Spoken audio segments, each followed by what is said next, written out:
Dub motherfuckers. What is going on, everyone? It is I. It is everyone's favorite jack of all trades, with the foul mouth coming to Urban, and welcome back to another awesome fucking video, guys. I greatly do appreciate it. And before I do dive down into this bitch, don't be balls deep in the bitch, I want a big special shout out to all of you guys, my viewers and my subscribers, for sticking around watching this shit. The reason why I fucking do it's for all you guys, so yeah. Anyway, it's gonna be a little bit of a history video and shit, but before I do dive in, you guys might have seen my video, the why I despise the SS United States Conservancy. No, it wasn't the fact I was targeting individuals or targeting the group, the people in the group, because the people in the group, honestly, they're good people. And when I made my video, I was absolutely fucking livid and fucking pissed off as hell. And I still am pissed. But like I said in that video, and I'll say it again, it's still the truth. Had the Conservancy done a similar program like Battleship Cove does with the USS Massachusetts, and where it's volunteers that help to do preservation and restoration work, had the Conservancy done that, gotten volunteers on board to scrape the ship down and repaint her and redone her, it'd been a lot better fucking situation than what it is now. And that's what the whole idea of them turning her into an artificial reef, it's still a fucking horrible idea, and I absolutely despise that shit. So ain't nothing, my opinions are still the same there. But the reason why I'm doing here is I want to tell you guys a little bit the reason why I love the SS United States and how I got interested in the ship to begin with. It's kind of a funny story, really, because I actually got interested in the Titanic, originally, because of James Cameron's film Titanic, and also a book that my friend, his name was Logan Gay was his name, he let me borrow it. It was called 882 and a half Amazing Answers to Your Questions About the Titanic, which in fact I do have my own copy of that book now, but I read that book cover to cover in a day, and fucking amazing. And sure enough, I started hunting down every book I could find about the Titanic, and about the Titanic, and I got this one book, and it was about ocean liners in general, which included the Titanic. Now mind you, this is back in grade school. I was 10 and a half, 11 years old, and I was reading adult level shit. But I found this book at the library, which I own it now, and it was called The Only Way to Cross by John Max Tony Graham, which this particular version is not the one that was from that library. This is my own personal copy of the book, which has been autographed by John Max Tony Graham himself. But I remember was reading this book, and mind you, this is not like children's level stuff. This is what it is. There's lots and lots of reading and stuff. It's not what you think it would be. But it was chapter 14. It was Columbia the Gem. But reading about the early part of the after World War II, and there was and I was reading about this ship, and the ship's name is United States, and I was absolutely,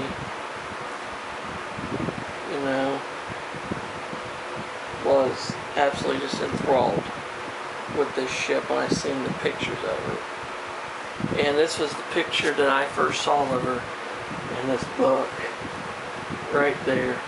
And that is the basis for that drawing there you see of the United States in human form. You can see what she did. That right there is the inspiration behind that drawing. As I was reading this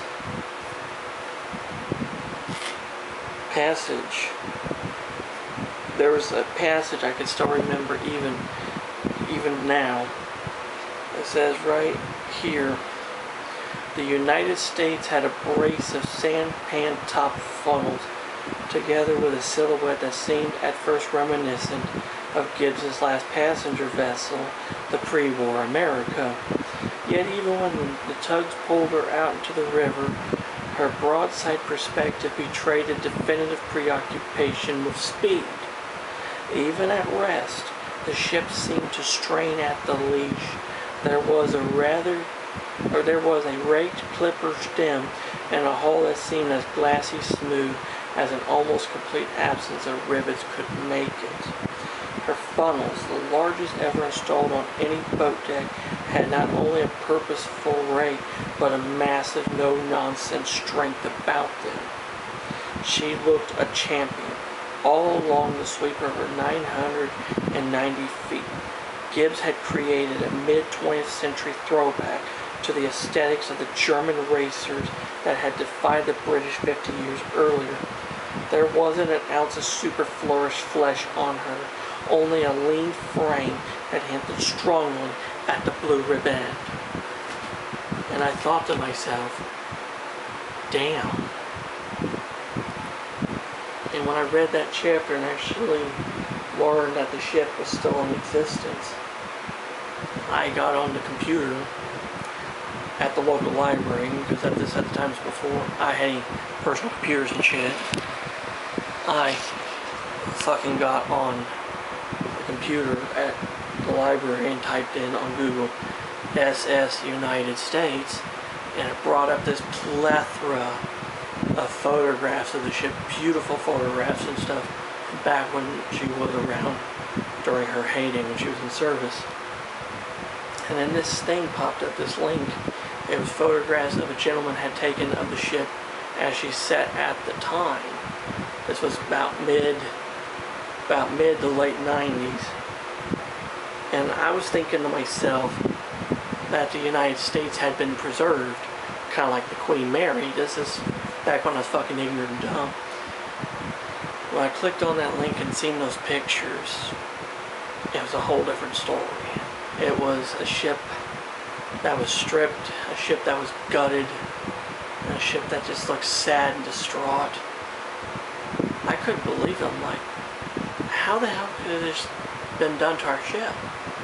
And then I did some research and learned that there had been an idea of someone was going to try to buy the ship and turn her into a hotel like Queen Mary, but then a gentleman by the name of Richard Hadley had fucking purchased the ship with the intent of turning her into a condominium-style cruise ship, which the idea fucking failed, flopped like a big pile of smelly shit.